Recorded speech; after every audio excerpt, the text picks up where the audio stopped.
10 € offerts. Et votre premier pari remboursé en cash. Avec le lien en description et le code promo JDR10.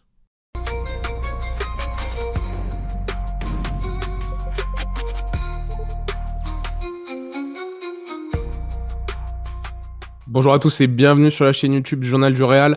On est sur le dossier Mastantuono. Je rentre tout de suite, je mets les deux pieds dans le plat puisqu'on va vous donner encore une fois des updates sur ce dossier endiablé des derniers jours. Je suis avec Ben, on va discuter vraiment de tout en détail, toutes les dernières informations que nous avons en notre possession. On va aussi rapidement parler de Nico Paz parce que le dossier est peut-être un peu lié.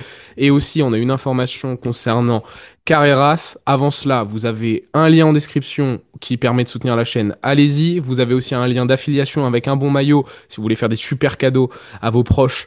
C'est la petite masterclass et ça nous permet aussi de soutenir la chaîne puisqu'on touche un pourcentage sur chaque achat que vous ferez sur ce site. Et vous avez évidemment les YouTube Thanks si vous voulez soutenir ce beau projet. Là, on va vous régaler aujourd'hui. En tout cas, vous allez être les premiers à jour sur le dossier Mastantuono. Ben, comment ça va? Ça va super, comme d'habitude, point météo, il fait beau ici à Madrid, donc j'ai le sourire, comme d'hab. Notre expert météo. Je vous le répète, hein, depuis le début de ce dossier, le Journal du Real, on est au taquet. On a fait un live sur le sujet. On est sur au moins 2 ou 3 vidéos de suite. Et on vous donne à chaque fois toutes les dernières mises à jour. Toutes nos informations se confirment. Lorsqu'on l'annonçait au Paris Saint-Germain, on avait dit attention, faut temporiser. Le Real Madrid est encore dans le coup. Ça s'avère être le cas. Ensuite, on vous l'a dit peut-être dans les dernières vidéos.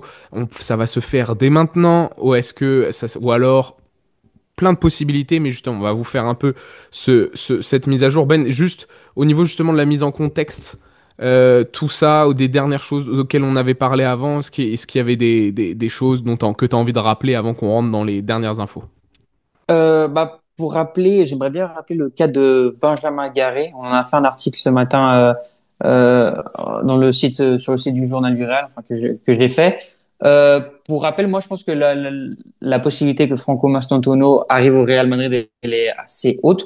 On verra si pour le Mondial des clubs, il peut arriver, parce que lui, il a tenu sa parole auprès de River Plate, comme quoi il voulait jouer le Mondial des clubs avec le club argentin. Du coup, on verra.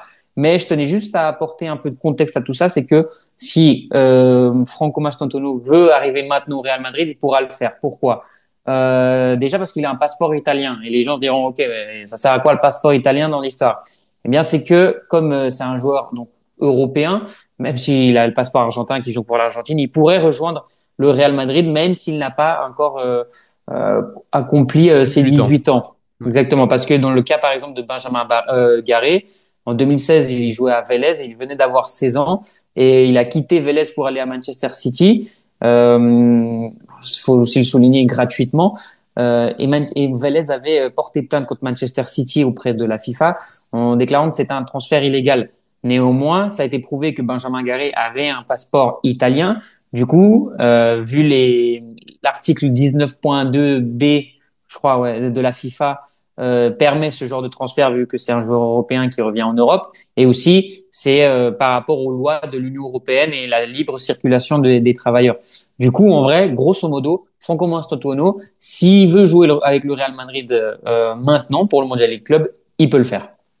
Et justement, là, tu as donné donc un peu les éléments de contexte. Maintenant, je vais vous donner les dernières informations à date que nous avons recueillies, le journal du Real. Donc, le Real Madrid, c'est un secret pour personne puisque c'est sorti dans la presse depuis hier. Ils sont en train de négocier actuellement avec River Plate, mais pour un transfert dès maintenant, son incorporation pour avant ou après le mondial vers ses 18 ans, on partirait donc sur ça et donc pas de promesses tenues par rapport, comme tu l'avais évoqué, il l'avait Mhm. fait à River Plate, de faire la Coupe du Monde des clubs avec eux et surtout d'aller jusqu'en décembre 2025, jusqu'au bout de son contrat, entre guillemets, en tout cas de la promesse de fait, pas de son contrat, pardon, de la promesse de fait jusqu'en décembre 2025.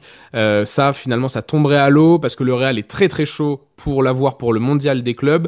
Là, comme tu l'as rappelé, il faut voir si ça passe d'un point de vue juridique. Maintenant, il y a une jurisprudence, il a un passeport italien, donc normalement, il coche toutes les cases. Ça devrait pouvoir se faire si le Real Madrid le veut, mais surtout Mhm. si le joueur le veut, et je vais y revenir. On est donc dans les derniers détails actuellement. Il y a eu une conversation fondatrice avec Xabi Alonso qui a changé la donne pour recruter Mastantuono, mais dès maintenant. Mastantuono, ça fait très longtemps qu'on le dit, il ne veut que le Real Madrid. Et Xabi Alonso, lui, par contre, avec un appel téléphonique auprès de l'Argentin, l'aurait convaincu prévu de rejoindre le club merengue dès maintenant. À voir si c'est avant ou après la Coupe du Monde des clubs, ça on peut pas vous l'affirmer. En tout cas, c'est aux joueurs de décider parce que est-ce qu'il veut tenir sa promesse jusqu'en décembre 2025, mais en tout cas cette conversation, et ça on peut vous l'assurer avec le coach espagnol, a tout changé. On a eu les mêmes échos lorsqu'on a interrogé nos sources à Madrid ou nos sources en Argentine. Donc c'est au joueur maintenant, c'est le joueur qui décide s'il veut rejoindre maintenant ou en tenant sa promesse en décembre 2025. En tout cas le joueur, là aussi on peut vous l'affirmer, il ne souhaite que le Real Madrid. Il y a une source que Pablo a mis entre guillemets ultime, qui nous confirme qu'en gros, il veut que le Real. C'est-à-dire que le PSG, il serait carrément totalement out dans cette situation et c'est le joueur qui va décider. Maintenant, cette source nous dit aussi attention à l'argent, comme toujours, mais Mastantuono semble définitivement déterminé à signer au Real Madrid et donc voilà, on s'en fout un peu de l'argent du PSG à ce qui paraît du côté de Mastantuono. Donc l'information principale, si vous devez résumer tout en l'espace d'une phrase, c'est que le down deal est proche. Les amis, on s'approche de plus en plus de la fin de ce dossier et d'une fin plutôt heureuse. Ben, est-ce que tu es content? Est-ce que je t'ai donné à manger là? Ouais, bah, je suis content. Écoute, moi, ça fait depuis l'année passée, en tout cas, que je sais, l'été passé, j'avais déjà eu avec mes sources des échos comme quoi Franco, voilà, voulait absolument venir au Real Madrid. Et même du côté du board du Real Madrid, Santiago Solari est in love du joueur. Donc en vrai, je pense, que c'est gagnant pour toutes les parties. Et même, tu vois l'effort qu'est en train de faire le Real Madrid, le fait d'aller se déplacer à Buenos Aires comme ça, un peu du jour au lendemain, Juni Calafat et tout, ça prouve que voilà, le Real Madrid veut absolument ce joueur. Et j'espère que Franco Mastantuono, dans quelques jours, on pourra dire que c'est un joueur officiel du Real Madrid. Avec, comme d'habitude, je le rappelle, la clause libératoire à 45 millions, le joueur veut le Real. Ça, c'est la grosse news là-dessus et qu'on se rapproche de plus en plus de la fin du dossier. Donc, on va continuer évidemment à vous tenir informé de tout ce qui se passe dans les prochaines heures, peut-être dans les prochains jours. Mais si vous voulez avoir les dernières updates, c'était ici et maintenant. Vous avez désormais toutes les dernières informations à ce sujet concernant Mastantuono. Je voulais aussi parler d'un dossier qui est étroitement lié, qu'on le veuille ou non, c'est Nico Paz, parce que la Copé a informé que Nico Paz n'irait pas au Mondial avec le Real Madrid. C'est une décision qui est tombée dans la journée d'hier. C'est un dossier qui est donc, je l'ai dit, sûrement lié à Mastantuono, même si le joueur de River ne fait pas le Mondial, ça ne change rien. L'arrivée probable de ce crack argentin de River Plate, tout simplement empêcherait Nico Paz de revenir. En tout cas, le Real Madrid se laisse la réflexion d'après Coupe du Monde des clubs pour savoir s'ils rapatrient leur joyau aussi argentin qui est pas en prêt mais presque tout comme du côté de Com. Mais on peut se poser la question, quel est l'intérêt concret de faire revenir Nico Paz au Real Madrid si Mastantuono arrive dès maintenant et non pas en décembre?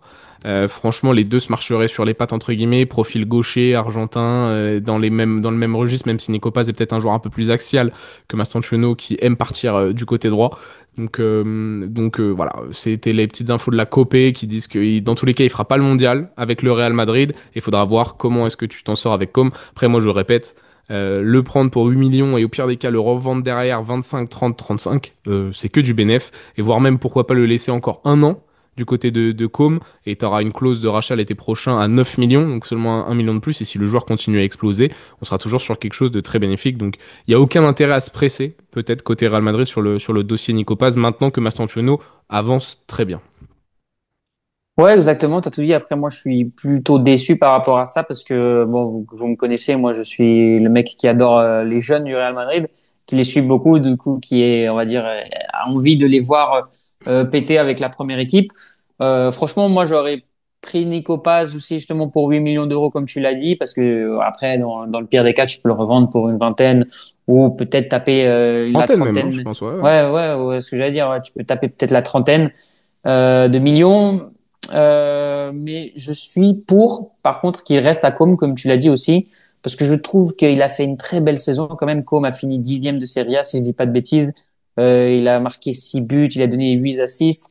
Il a apparu dans des gros matchs en étant dans une petite équipe. Donc attention, il est encore jeune, international, argentin déjà, il a 20 ans. Moi, j'attendrai de voir encore une année là avec Cesc Fabregas parce que Com aurait dit que non à l'Inter pour Cesc Fabregas. Donc c'est possible que Cesc Fabregas reste une année de plus à Com. Je voudrais bien voir qu'est-ce que ça peut donner? Est-ce qu'il arrive à confirmer? Et au pire, Mhm. l'année prochaine, on l'achète justement pour 9 millions d'euros, vu que la clause monte que d'un petit million. Et après, si on peut le revendre, bah, au lieu d'une trentaine, une quarantaine, Peut-être plus. peut-être une cinquantaine à voir, de millions d'euros, pourquoi pas? Ou peut-être un retour au Real Madrid. Mais moi, je voudrais bien le voir triompher, en tout cas avec le maillot merengue. Je pense que c'est un rêve qui va être frustré. Mais voilà. Comme on dit en espagnol, la esperanza es lo último que se pierde. C'est quoi? C'est l'espoir et la seule chose qui nous reste? Non, quelque chose comme Non, ça? l'espoir, c'est la dernière chose qu'on perd. Ah, l'espoir, c'est la dernière chose qu'on perd. Très beau, merci. Merci, merci Ben. En tout cas, ce dossier, vous l'aurez compris, est lié à l'affaire Mastantuono. Je vous ferai un petit récap en fin de vidéo. En tout cas, on va suivre l'évolution de cette situation. Nico Paz, c'est une situation qui s'était avérée bonne hein, dans le passé, avec le dossier Achraf Hakimi, prêté au Borussia Dortmund, racheté pour des miettes de pain et vendu derrière 40 millions à l'Inter. C'est peut-être l'un de... Après, on s'en mord peut-être un peu les doigts maintenant, enfin plus maintenant. Mais Achraf Hakimi est quand même devenu le meilleur latéral droit actuel au monde. Et il l'a même été pendant 2 ou 3 ans, en tout cas dans la discussion, en espérant que Nico Paz, on verra la trajectoire du bonhomme aussi après. Mais c'est clair que pour 8-9 millions d'euros, dans tous les cas, il y a sans doute une chance que la clause de rachat soit levée pardon, un jour ou l'autre. La dernière info, et ça c'est des petits messages qu'on a reçus concernant évidemment un dossier qui n'est toujours pas finalisé, même si on vous a dit que, en tout cas pas officialisé plutôt que finalisé, parce que Carreras, normalement, comme on en avait dit en live, Ben, tout est ficelé, il manque juste l'officialisation, peut-être quelques petits détails à régler, non? Ouais, en fait, j'en parlais ce matin sur mon Twitter. En tout cas, pour que le Real annonce officiellement l'arrivée de d'Alvaro Carreras, il doit avoir une officialisation avant de Benfica. Pourquoi? Parce que Benfica, au Portugal, tout comme Sporting et Porto, ce sont des clubs qui sont cotés en bourse. Du coup, à chaque fois qu'il y a un mouvement, le club doit à la vente notifier ce mouvement à la bourse et de manière publique, comme quoi, voilà, il va y avoir une injection de tel et tel million. C'est donc là, à ce moment-là, aussi qu'on va savoir combien de millions aura payé le Real Madrid pour s'attacher les services d'Alvaro Carreras. Et du coup, on attend ça. Ok. C'est la principale chose, en tout cas de ce que je sais, qui bloque pour l'instant, c'est le fait que le Benfica doive justement notifier à la bourse que la transaction est faite. Donc pour l'instant, c'est ce que je sais.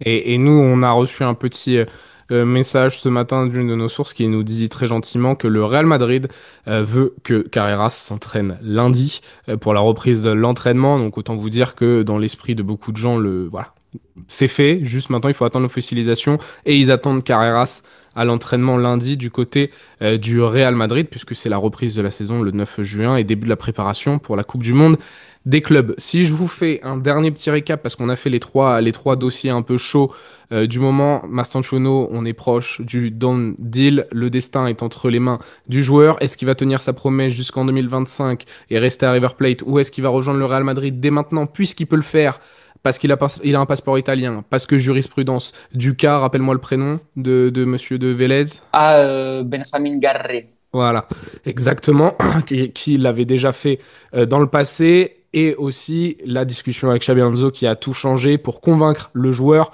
de venir au Real Madrid dès maintenant. On va voir, désormais c'est au joueur de voir ce qu'il va décider, et en tout cas toutes nos sources, qu'elles soient d'Argentine ou de Madrid, concordent vers ce sens-là, donc on va suivre dans les prochaines heures de manière très attentive. Merci beaucoup Ben de m'avoir accompagné pour ce point assez Merci rapide. à toi, comme Hein, c'était une d'habitude. petite update en détente des derniers gros dossiers. C'était rapide, efficace. Voilà. On avait C'est, des c'est choses à tout. dire, on les a dit. Voilà, c'est tout, point barre. Voilà. Exactement, exactement. Sans tourner autour du pot.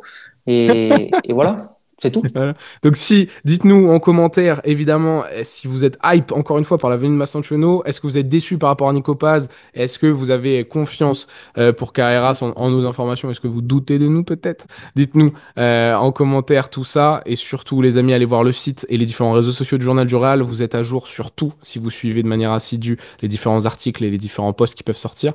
Donc voilà, et puis allez voir les dernières vidéos YouTube, les derniers rediffs de live légendaires si vous voulez aussi bien vous marrer tout en ayant le maximum d'informations sur le Real Madrid. Et moi, il me reste juste à vous dire à très vite sur la chaîne YouTube Journal du Real. Ciao les gars. Ciao.